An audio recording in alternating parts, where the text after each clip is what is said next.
Do you guys know who Homath is? You ever see that video? I heard of. Where are the No, wait. Yeah, where are the fellas with no hose? And then it shows the diagram, and he goes, "Here's the fellas with no hose. Here's you." He's coming on my show Monday. I'm so fucking excited. His videos are terrific. He's like an artist. So he takes these diagrams of like hypergamy and shit, and he makes them into these like hand-drawn diagrams. And his shit is really good. He just had Mac and Murphy on his show. He did like a debate. So he's coming on my show on Monday. That means that'll be the 22nd. The episode will come out the day before Thanksgiving. I hope you guys check that out. And then I have Alex Mayer, Dr. Alex Mayer from a Mentor Box, Ty Lopez's partner. He's coming on my podcast I already recorded the episode. He'll be on there on Wednesday. So hopefully you guys check it out. And then Access Vegas will be Thursday, November 16th. That's going to be the last one we're going to do in November. And then if you guys are in the Las Vegas or Los Angeles area, we're doing the Teddy Ball in San Diego on the 25th and Babes in Toyland Toy Drive in November 30th in Los Angeles. Already. That seems pretty exciting, actually. You think we should get that first guy, Homath, whatever his name is, set up with Paul Davis? With Pearl Davis? No, he's way more moderate. I don't think he agrees with Pearl.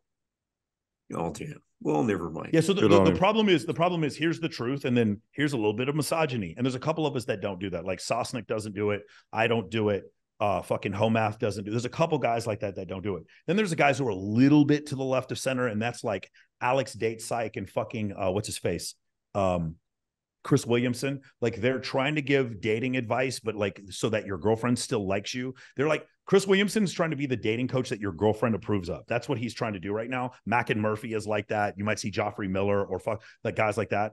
I don't think Pearl Davis is so far to the right that Myron Gaines thinks that Pearl is extreme.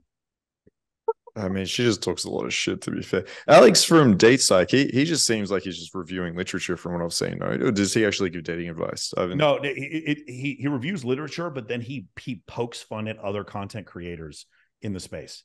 Okay. I want to interview him. It's really interesting, kind of his situation.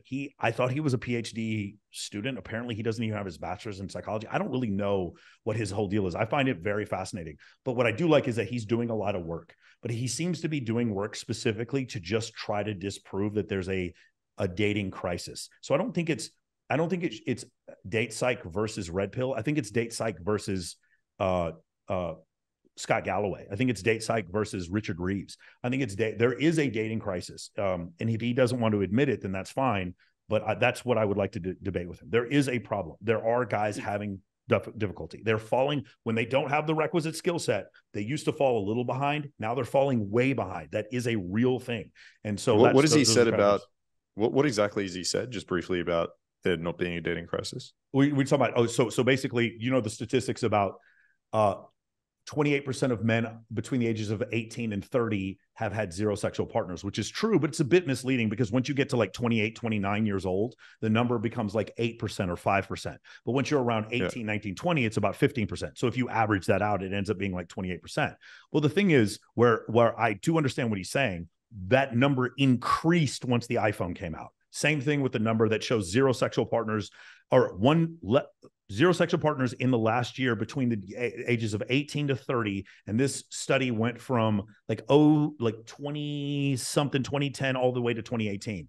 At 2008, from 2018, spike, and he tries to explain it away when the obvious reason for the spike between 08 to 18 is what? It's the iPhone. It's very clear that's why that it happened, why you had this large number of sexless men. We need to argue some more later, Michael. Yeah, but I think that number came back down, and I think it's hard to pinpoint it directly on the iPhone. It did, and then went back up during COVID. It did. It went back down in 2019, and then went back up during COVID. Yeah, you're right. It did. But the thing is, even with that number, back down again since then. Yeah, but my point is, right? But my point is, it went up and then it went back down. My point is, something in the current environment is causing so that 80% of men are deemed unattractive on dating apps. And they always try to explain that away. Correct. In a vacuum on a dating app, they're unattractive. It doesn't mean men can't get laid. What it means is there's a small group of men, or not a small group, like the bottom quartile of men that are having very little success with dating. Just because you're not a virgin doesn't mean you're having success with dating. And then there's a group of men at the top who are having outrageous success with with women. And his explanation is that yes, those men who are having 150 sexual partners, listen to this, Marcus, they're only having sex with slutty women. That I don't think he's saying true. Slutty. He literally says sociosexual women. He says hyper. Exactly. He's not saying slutty. I think his point is that and I think this is true, right? There is a group of men that are trying to sleep around a lot and have the capacity to do so. And there's a group of women at the top that are trying to sleep around and have the capacity to do so. And they tend to sleep with each other, right? Like, which I agree. I don't agree. I think the group of women that sleeps around a lot sleeps with high status men and then other men, but the group of men at the top often sleep with lots of women, often sleep with women with very low body counts. Very often. You don't think there's more than 50% girls that have super high leg counts that make up the top? You think it's only really high? Oh, I'm sorry. We're not talking about. So the reason why this is confusing is because the male scale, I'm using status, and for the female scale, I'm using body count. What I mean is the sociosexual women at the top, his explanation is, no, it's not that these guys have a higher body count. They're only sleeping with these. That isn't true, Marcus. It just isn't. And you know it isn't. If you're with 50 women in a year, half of them have not even been with 10 guys. I am frequently, when I was going around hooking up with a bunch of girls, I was with girls who had not been with a lot of dudes. The idea that only hypersexual men sleep with hypersexual women is not fucking true. And that's what I have an issue with. He's not. We'll need to look at it. I don't think he's saying they only sleep with I think on the average, there's a group at the top of women that are not necessarily like tens that more promiscuous and sleeping with a lot of people, and there's a group at top with the men who are probably more, let's say, high status or more capable. Yes, that's exactly my point. But are also sleeping with a lot of women. And I think there would be a tendency to sleep with more women at the top that are sleeping with more people. But I'm not saying it's only that. But I don't know. I'll need to see some of his stuff. From what I've seen, he seemed fairly like unbiased, as I guess you can be being a YouTuber talking about dating.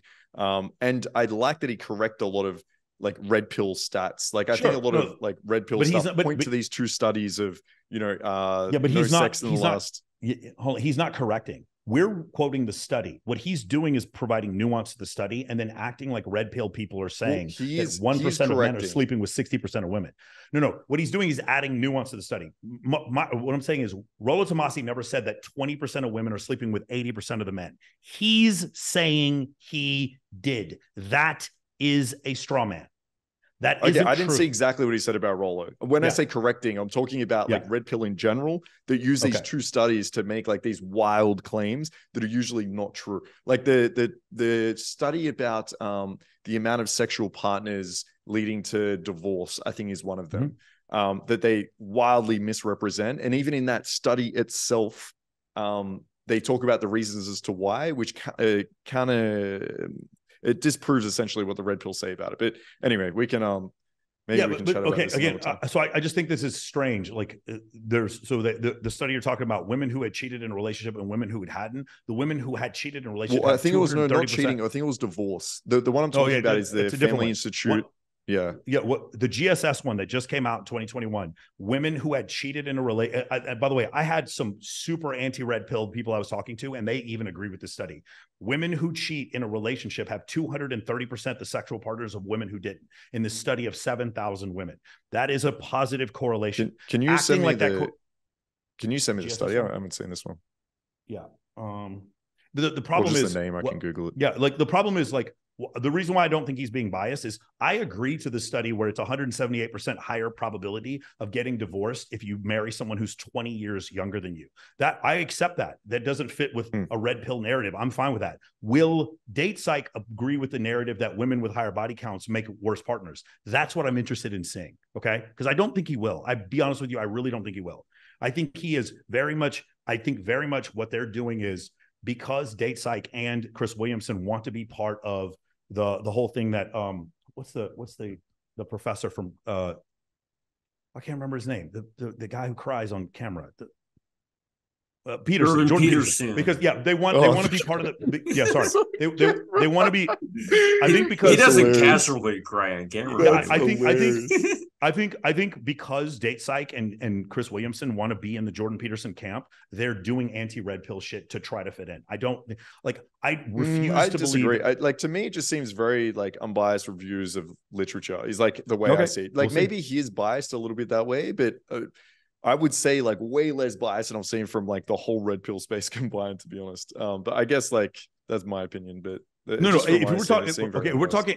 See, the thing is, one of the things that happens is if I bring up specific people in specific studies, then the counter is always the whole red pill space, and then that includes Pearl Davis, which is not Rollo Tomassi, and then it's like, well, I can be specific. Yeah, for sure, Pearl. Fresh and Fit. I haven't seen, like, to be honest, I haven't seen much of Rollo. Like I saw him on Fresh and Fit once, and it seemed like there he was completely like, it sounded like, I forget the person he was taking a study from. Maybe it was David Buss. I forget who it was, but basically he had a couple of studies. You know more about this than me, and he was religiously attached to the first study, but when he corrected himself in the second study, like Rollo just decided not to agree with that, which I thought like sounded very biased to me. Yeah, I mean, he's. I've seen about that, Marcus. I'm trying to find you on Instagram. I can't find you. I just looking at Marcus Wolf. I don't see it. Yeah. Markus. It's Mark Ass. Okay. God damn it, Mark. And Brownlee.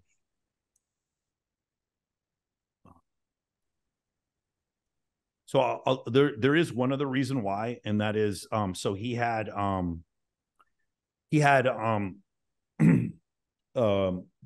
James Sexton on, the divorce attorney, and James Sexton had a disagreement with Rollo. So Date-Psych had him on, sorry? Huh? Well, who had him on, sorry? No, James is a friend of mine and Rollo. So Rollo came on our show. Okay. And one of the things was Rollo believed that no-fault divorce was the cause for like the majority of divorces, and James talked him out of it, and he's changed his opinion on this. I read Buss, and I actually agree more with the dual mating or the mate switching hypothesis than the dual mating strategy. Rollo does not. Mm-hmm. So I do think they're open to unbiased interpretation.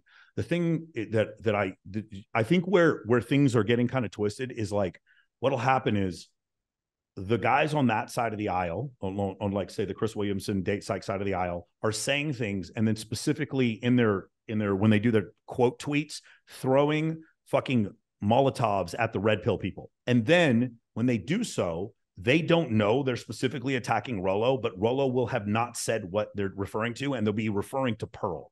So because what's happened is like, you don't, like when you say we have a discussion about individual African Americans versus all black people, this is what's happened in this situation. They've used a heuristic to say all red pill people believe in this, and therefore, because of my straw man argument, I'm right and they're wrong. I do appreciate the added nuance, but I don't appreciate is this constant belief that men like trying to improve themselves. I agree that men that hate women is a problem, but men trying to improve themselves and believing that there's a crisis in dating, there is a crisis in dating. There is.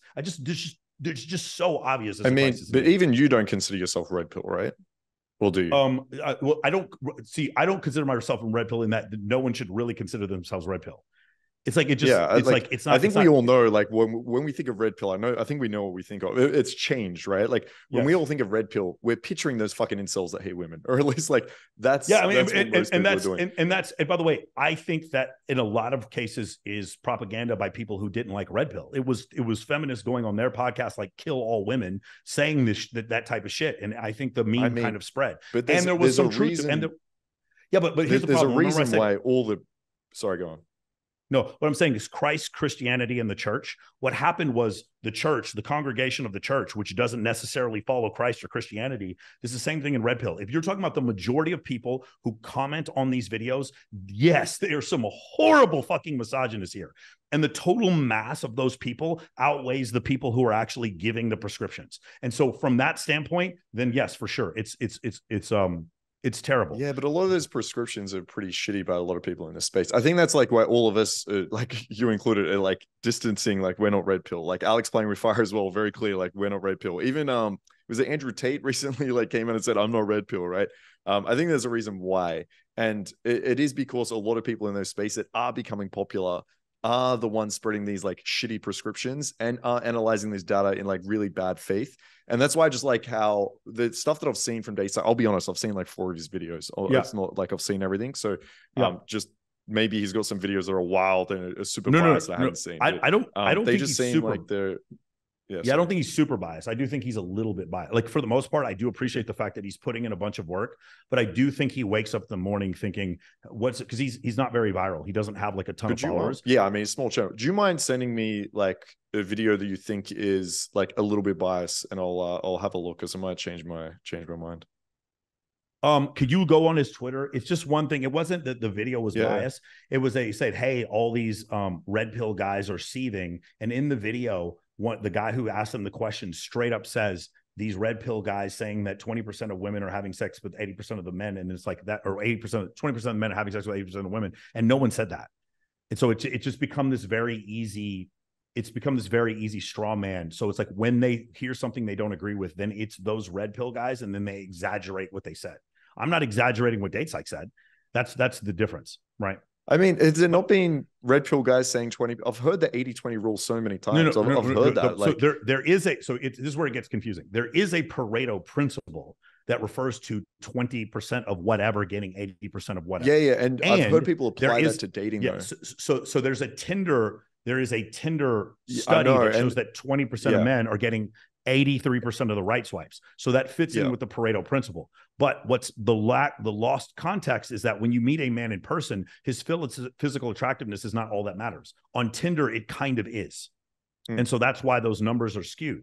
And but I've heard the place where you hear that is red pill. That and say they're fucking, like, I've heard them extrapolate those Tinder studies and say, and this is what I feel like a lot of the I'll be the generalization now. I've heard a lot of the red pill do that, where they'll take a study like this, where it's like, okay, on Tinder, we found that like 80-20, and then they'll turn that into, okay, listen, the top 20% of guys are fucking like 80% of the women. And that's where like I have a problem with, right?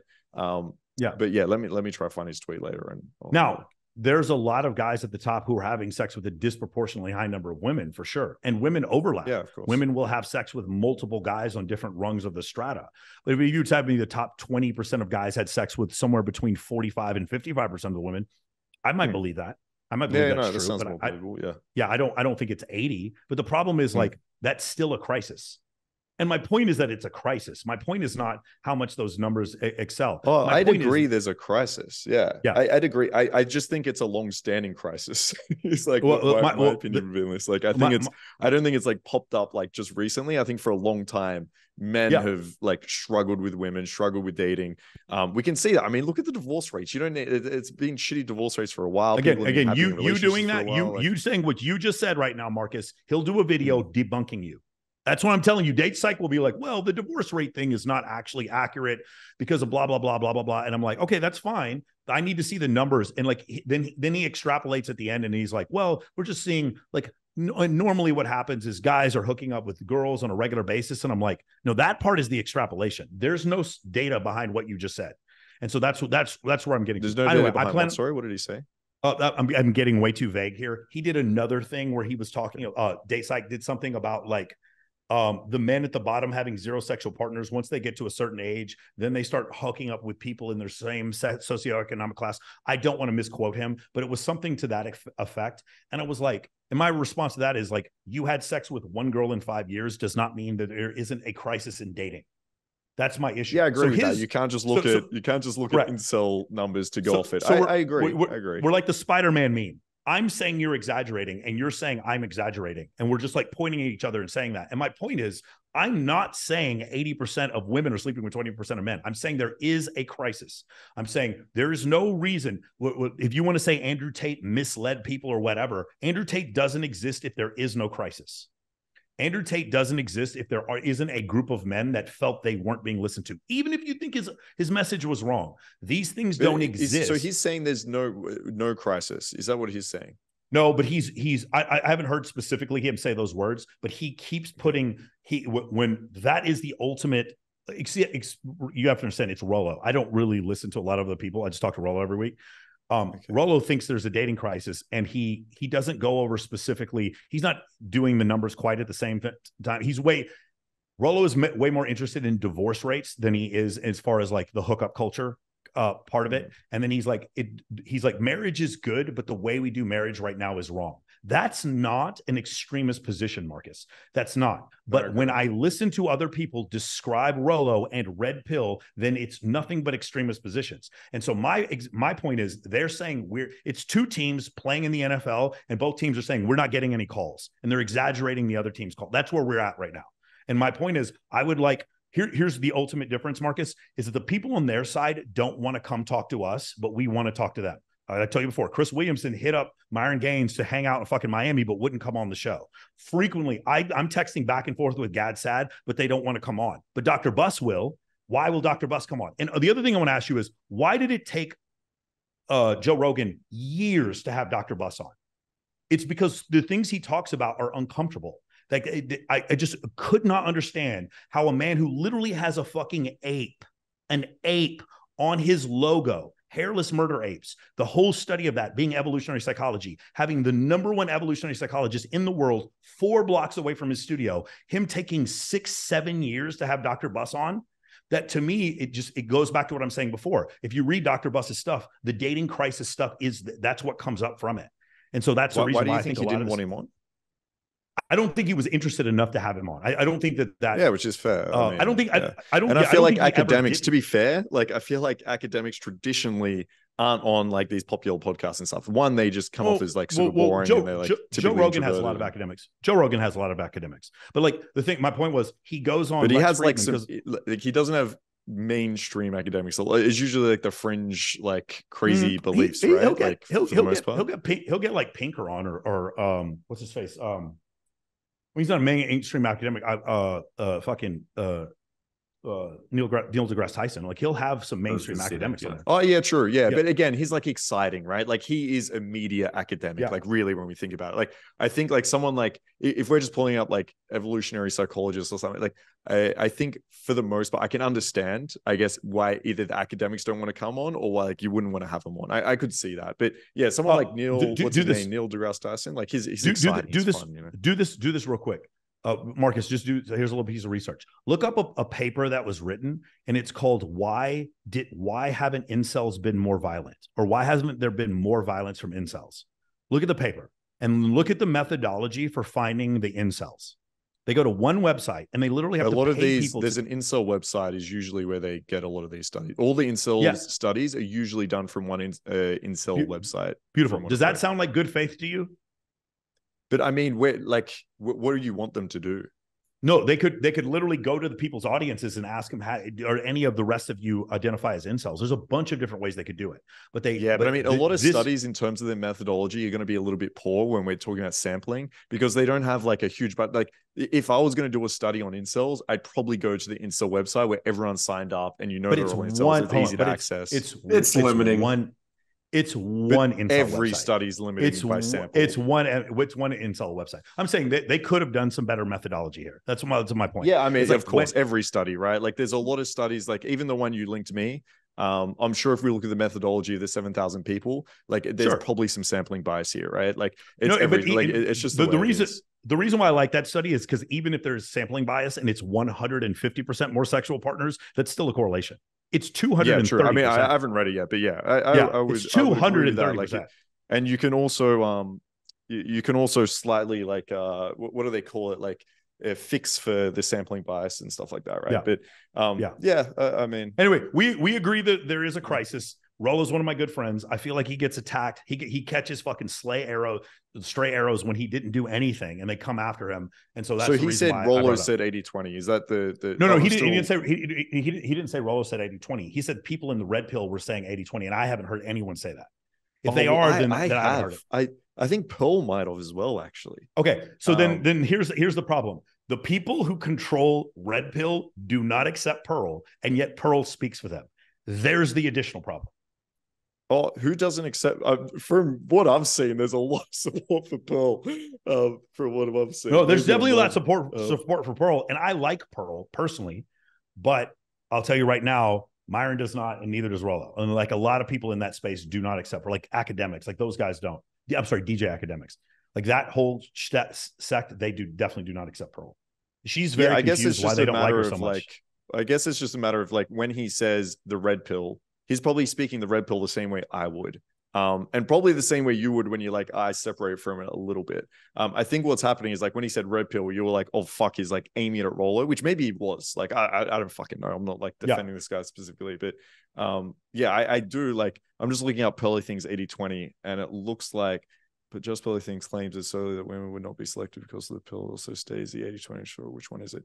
Yeah, so it sounds like she did say some 80-20 stuff, but anyway, okay, maybe she did. Maybe she did. Yeah. I just think it's ridiculous. It's like you're quoting red pill guys, and it's like a girl from Chicago who lives in England, and she's your source. Yeah, she's riding the red pill audience train right now. Here's the other thing: when Daily Wire tries to counter red pill stuff, they're always taking quotes from Pearl. And I just like, I agree. She says the most stupid, outrageous shit, but I'm sure you could take quotes just as easily from like Fresh and Fit and some other guys. But anyway, I got to bounce. Michael, it's always good chatting to you, man. Appreciate it. Yep. All right, guys. Talk to you guys soon. Thanks for having me on. Appreciate it. Take care. Thanks, Stores. Thanks for coming.